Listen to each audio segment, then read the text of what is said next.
கிறிஸ்துவுக்குள் பிரியமானவர்களுக்கு ஆண்டவராக இயேசு கிறிஸ்துவுடைய இனிய நாமத்தினாலே வாழ்த்துக்கள். 2024 ஆண்டு முடிந்து போனது.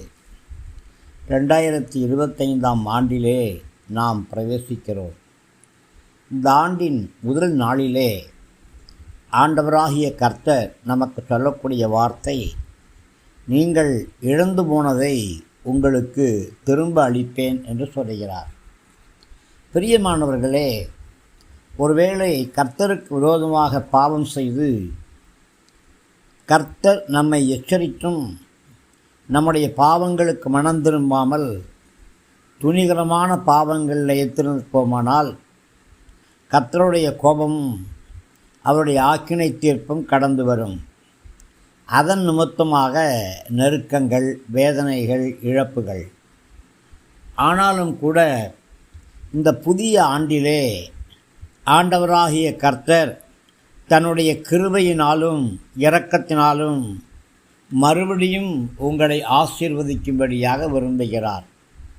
தம்முடைய கிருபையும் இரக்கத்தையும் உங்களுக்கு காண்பிக்கும்படியாக விரும்புகிறார். இதுவரை நீங்கள் அனுபவித்து வந்த பாடுகள், நெருக்கங்கள், வேதனைகள், உபத்திரவங்கள், இவைகளுக்கு தக்கதாக இன்னும் அதிகமாக கர்த்தர் இப்பொழுது உங்களை ஆசீர்வதிப்பார். நீங்கள் இழந்து போனவைகளை கர்த்தர் உங்களுக்கு திரும்ப கொடுப்பார். பிரியமானவர்களே, கர்த்தருடைய கோபத்தினாலே, கர்த்தருடைய நியாயத்தீர்ப்பினாலே ஒருவேளை உங்களுடைய களஞ்சியங்கள், உங்களுடைய பணப்பைகள் வெறுமையாயிருற்றா? திராட்சரசமும் எண்ணெயும் இல்லாமல் போயிற்றா? யோவேல் 1:10 வயல்வெளி பாழாயிற்று, பூமி துக்கம் கொண்டாடுகிறது, விளைச்சல் அழிக்கப்பட்டது, புது திராட்சரசம் பற்றி போயிற்று, எண்ணெய் மாண்டு போயிற்று என்று சொல்லப்பட்டிருக்கிறது.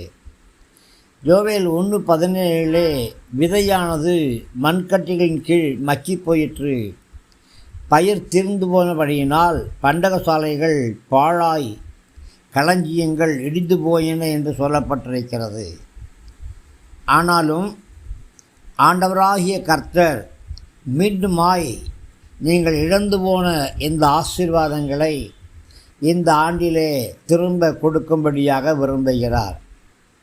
கர்த்தருடைய கிருபைகள் உங்களுடைய ஆறுதலுக்காக, உங்களுடைய ஆசீர்வாதங்களுக்காக வாக்கு பண்ணப்பட்டிருக்கிறது. கர்த்தருடைய கிருபையினாலே கர்த்தர் உங்களுக்கு கொடுத்திருக்கிற வாக்கு தத்தங்கள் எல்லாம் உங்களுக்கு நிறைவேறுகிறது. பரிசுத்த ஆவியானவர் தாமே இந்த ஆண்டு நீங்கள் அனுபவிக்கப் போகிற எல்லா ஆசீர்வாதங்களுக்கும் காரண கர்த்தாவாக இருக்கிறார்.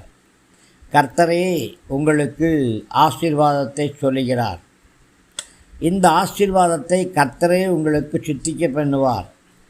யோவேல் 2:19 சொல்லப்பட்டபடி உங்களுக்கு தானியத்தையும் திராட்சரசத்தையும் எண்ணெயும் கொடுத்தேன், நீங்கள் அதனாலே திருப்தியாவீர்கள் என்று கர்த்தர் வாக்கு பண்ணுகிறார். பிரியமானவர்களே, இந்த ஆண்டு உங்களுக்கு திருப்தியின் ஆண்டாக இருக்கும். தம்முடைய கிருபையும் இரக்கத்தையும் கர்த்தர் மறுபடியும் உங்களுக்கு காண்பிக்கிறார். அதனாலே நீங்கள் கர்த்தருக்குள் மகிழ்ந்து களிகூறுகிறீர்கள். நீங்கள் புறஜாதிகளுக்கு நிந்தையாயிராதபடி அவர்களுக்கு முன்பாக ஆசீர்வதிக்கப்பட்டவர்களாய் இருப்பீர்கள். யோவேல் 2:26 சொல்லப்பட்டபடி என் ஜனங்கள் ஒருபொழுதும் வெட்கப்பட்டு போவதில்லை என்று கர்த்தர் சொல்லியிருக்கிறார். பிரியமானவர்களே, நீங்கள் கர்த்தருக்குள் மகிழ்ந்து களிகூறும் பொழுது கர்த்தருடைய நாமம் மகிமைப்படும். கர்த்தருக்கே துதியும் கனமும் மகிமையும் உண்டாகும். யோவேல் 2:19 சொல்லப்பட்டபடி நான் உங்களை இனி புறஜாதிகளுக்குள் நிந்தையாக வைக்க மாட்டேன் என்று கர்த்தர் சொல்கிறார். பிரியமானவர்களே, கிருபையும் இரக்கமும் உங்களுக்கு கிடைக்கும் பொழுது இந்த வாக்கு தத்தங்கள் உங்களுடைய வாழ்க்கையிலே நிறைவேற ஆரம்பிக்கும். ஆமேன். நீங்கள் சம்பூர்ணமாய் சாப்பிடுவீர்கள், திருப்தியடைவீர்கள். உங்களை அதிசயமாய் நடத்தி வந்த உங்கள் தேவனாகிய கர்த்தருடைய நாமத்தை துதிப்பீர்கள். நீங்கள் ஒருபொழுதும் வெட்கப்பட்டு போவது கிடையாது. உங்கள் நடுவிலே கர்த்தர் இருக்கிறார் என்றும் கர்த்தரே உங்களை நடத்துகிறார் என்றும் நீங்கள் அறிந்து கொள்வீர்கள். நீங்கள் இனி ஒருபொழுதும் வெட்கப்பட்டு போவது கிடையாது. பிரியமானவர்களே, நீங்கள் உங்கள் தேவனாகிய கர்த்தருக்குள் மறுபடியும் மகிழ்ந்து களிகூறுவீர்கள். கர்த்தர் உங்களை ஆசீர்வதிக்கும் பொழுது உங்களுடைய துக்கம் சந்தோஷமாக மாறும். உங்களுடைய சாபங்கள் எல்லாம் ஆசீர்வாதங்களாக மாறும். உங்களுடைய வறட்சிகள் எல்லாம் செழிப்பாக மாறும்.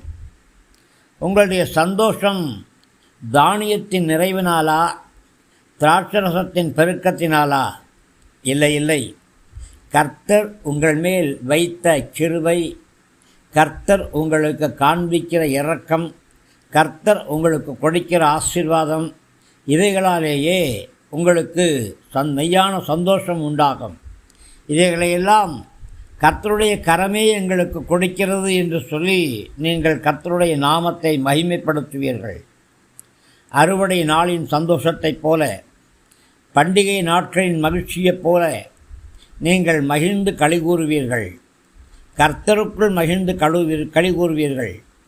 உங்களுடைய ஆசீர்வாதங்கள் எல்லாம் கர்த்தரிடத்திலிருந்து புறப்பட்டு வரும். தானியத்தின் அறுவடையின் பலன், திராட்சை செடியின் பலன், திராட்சை ரசத்தின் பலன், எண்ணெய்களின் பலன் கர்த்தருடைய கரத்திலிருந்து உங்களுக்கு கடந்து வரும். இதற்காக நீங்கள் கர்த்தருக்கு நன்றி தெரிவிக்க வேண்டும். கர்த்தரே உங்களுடைய சந்தோஷத்துக்கு காரண கர்த்தா. கர்த்தரே உங்களுக்கு சந்தோஷத்தை கொடுக்கிறவர். நன்மையான ஈவுகளை கர்த்தர் கொடுக்கிறார்.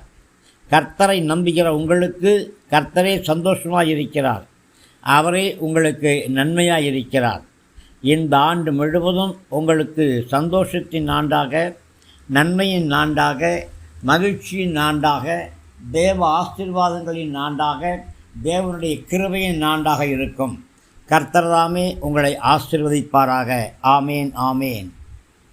கிறிஸ்துவுக்குள் பிரியமானவர்களுக்கு அபிஷேகம் செய்யப்பட்ட இந்த ரேமா வார்த்தைகள் உங்களுக்கு ஆசீர்வாதமாக இருக்குன்னு விசுவாசிக்கிறேன். தயவாக நம்முடைய ஜீசஸ் பிளஸிங் யூடியூப் சேனலை லைக் பண்ணுங்கள், ஷேர் பண்ணுங்கள், கமெண்ட் பண்ணுங்கள். உற்சாகமான காணிக்கைகளால் நம்முடைய ஊழியங்களை தாங்குங்க. கிருபை கூட இருக்கட்டும். ஆமீன் ஆமீன் ஆமீன்.